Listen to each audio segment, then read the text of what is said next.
আসসালামু আলাইকুম সবাইকে স্বাগত জানাচ্ছি আমাদের আজকের ক্লাসে। আজকে আমরা আলোচনা করতে চাই একটা স্পেসিফিক কন্ডিশন নিয়ে, তার নাম হচ্ছে গুড পাস্টিউর সিনড্রোম। অবশ্য এখন আসলে গুড পাস্টিউর সিনড্রোম আসলে বলা হয় না, এখন এটা একটা নতুন নাম হয়ে গেছে। এখন এটাকে আমরা বলি anti glomerular basement membrane disease. আসলে এখন এই নামটাই বলা হয়, anti glomerular basement disease. So glomerular basement membrane, সেটার এগেনস্টে কিছু একটা হচ্ছে, right? So what happens actually, basically আমাদের গুড পাস্টিউর সিনড্রোম, এটা আসলে ওল্ড নাম, নতুন নাম আসলে অ্যান্টি জিবিএম ডিজিজ। সো এখানে আসলে এটা এক ধরনের স্মল ভেসেল ভাস্কুলাইটিস। অ্যাকচুয়ালি এটা এক ধরনের স্মল ভেসেল ভাস্কুলাইটিস। সো এখানে আসলে আমরা যেটা দেখি যে এখানে একই সঙ্গে পেশেন্টের রেনাল ইনভলভমেন্ট থাকে, পালমোনারি ইনভলভমেন্টও থাকে। সো এখানে আমরা দেখি একই সঙ্গে পেশেন্টের রেনাল অ্যান্ড পালমোনারি ইনভলভমেন্ট, সেটা আমরা আসলে এখানে পেয়ে থাকি। সো এক্স্যাক্টলি আসলে এখানে যেটা হয় সেটা হলো পেশেন্টের এখানে আমরা দেখি যে গ্লোমেরুলার বেসমেন্ট মেমব্রেন যেটা আছে, এইটার এগেনস্টে আসলে একটা অটো অ্যান্টিবডি প্রডিউস হয়। এইটার এগেনস্টে একটা অটো অ্যান্টিবডি প্রডিউস হয়, যেটা আসলে ইমিউনোগ্লোবুলিন জি, যেটা আসলে ইমিউনোগ্লোবিন জি। এবং এই অটো অ্যান্টিবডিটা আমাদের গ্লোমেরুলার বেসমেন্ট মেমব্রেন, সেখানে একদম লিনিয়ার ডিপোজিশন আমরা আসলে হতে দেখি। অ্যান্ড হোয়েন দিস হ্যাপেন্স, আমরা যেটা দেখি যে পেশেন্টের এখানে পেশেন্ট আমাদের কাছে আরপিজিএন নিয়ে আসে। আরপিজিএন কি?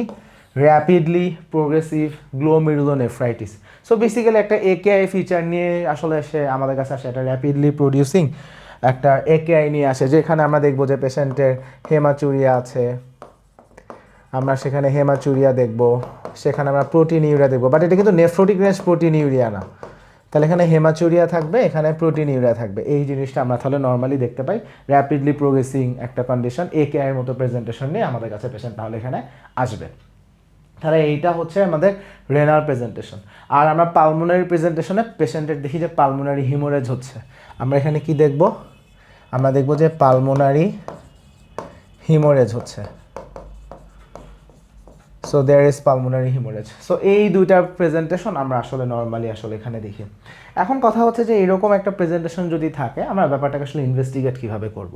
সো ইনভেস্টিগেশনের ব্যাপারটা হচ্ছে পালমোনারি হিমোরেজকে বোঝার জন্য আমাদের বেস্ট উপায় হচ্ছে আমাদের যেই ট্রান্সফার ফ্যাক্টর যেটা আছে, ট্রান্সফার ফ্যাক্টরটা এখানে রেইজড হবে, বেড়ে যাবে। এটা হচ্ছে পালমোনারি হেমোরেজকে বোঝার জন্য। But if we need to check for RPGN, এখানে যে পেশেন্টের আসলে রেনাল যে প্রবলেম, সেটাকে আইডেন্টিফাই করার উপায় কি? এটাকে আইডেন্টিফাই করার উপায় হচ্ছে আমি প্রথমে একটা রেনাল বায়োপসি নিব। তাহলে আমি এখানে পেশেন্টের একটা রেনাল বায়োপসি নিব। বায়োপসিতে আমি কি দেখব? বায়োপসি নিয়ে আমি যদি একটা লাইট মাইক্রোস্কোপি করি, সেইখানে আমি দেখব ফাইব্রিনয়েড নেক্রোসিস, সেইখানে আমি দেখব ফাইব্রিনয়েড নেক্রোসিস। আর যদি আমি এখানে একটা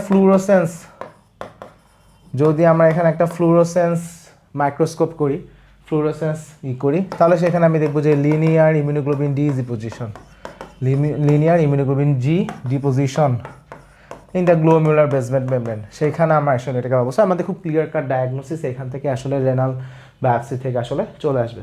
এখন কোশ্চেন হচ্ছে কোনো একটা পেশেন্টের যদি অ্যান্টি জিবিএম ডিজিজ আসলে ডেভেলপ করে, আমরা আসলে কী করতে পারি? দেখো এখানে অবশ্যই এটা একটা স্মল ভেসেল ভাস্কুলাইটিস, বাট এখানে আমার রেনাল প্যাথোলজির মূলটাকে সেখানে একটা অটো অ্যান্টিবডি আছে।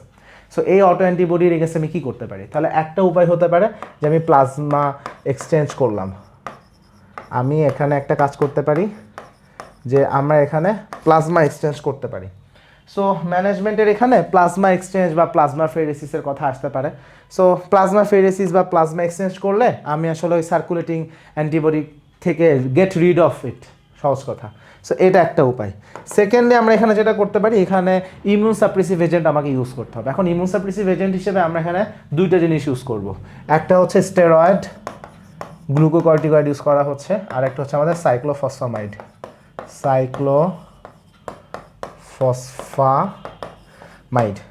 সো এইটা হচ্ছে আমাদের তাহলে বেসিক ম্যানেজমেন্ট। তাহলে গ্লুকোকর্টিকয়েডস ইউজ করতেছি, সাইক্লোফসফামাইড ইউজ করতেছি, আর প্লাজমা ফেরেসিস সেটাও আমরা এখানে আসলে করব।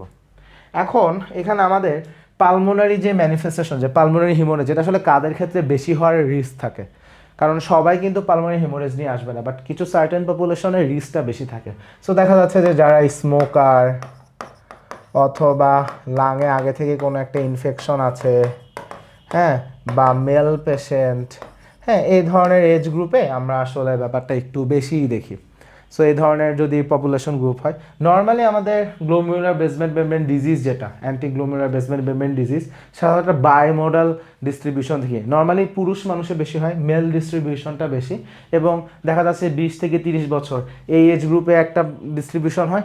আবার দেখা যাচ্ছে একটু ওল্ডার এজে লাইক 60 বছর থেকে 70 বা 75 এইরকম এজ গ্রুপের মধ্যে আরেকবার এরকম ডিজিজ দেখা যায়। সাধারণত এরকমটা বায়োমোডাল এজ ডিস্ট্রিবিউশন আমরা আসলে দেখতে পাই। সো মোটা দাগে এই ছিল আমাদের anti glomerular basement membrane disease নিয়ে আলোচনা। আমরা সিম্পল জিনিস মনে রাখবো, এটা আসলে নেফ্রাইটিক সিনড্রোমের প্রেজেন্টেশনে থাকবে। নেফ্রাইটিক সিনড্রোম নিয়ে পেশেন্ট আসবে, আরপিজিএন নিয়ে আসবে, র্যাপিডলি প্রোগ্রেসিভ গ্লোমেরুলোনেফ্রাইটিস। সো এই ছিল মোটামুটি আমাদের আলোচনা। সবাইকে অসংখ্য ধন্যবাদ।